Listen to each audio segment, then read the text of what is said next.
உள்கட்சி பிரச்சனையை பேசி தீர்ப்போம் என அதிமுக பொதுச் செயலாளர் எடப்பாடி பழனிசாமி கட்சி நிர்வாகிகளுக்கு அழைப்பு விடுத்துள்ளார்.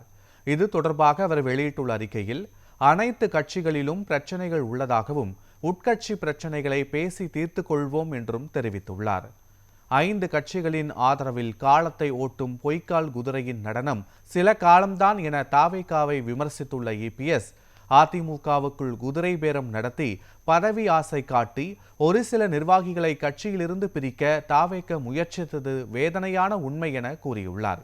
இயக்கத்திற்கு துரோகம் செய்தவர்கள் மீது நடவடிக்கை எடுப்பதும், திருந்தினால் தாய் உள்ளத்துடன் மீண்டும் ஏற்றுக்கொள்வதும் தெரியும் என கூறியுள்ள எடப்பாடி பழனிசாமி, விட்டில் பூச்சியாக வீழ்ந்து விடாதீர்கள், அனைவரும் ஒன்று கூடுவோம் என நிர்வாகிகளுக்கு அழைப்பு விடுத்துள்ளார்.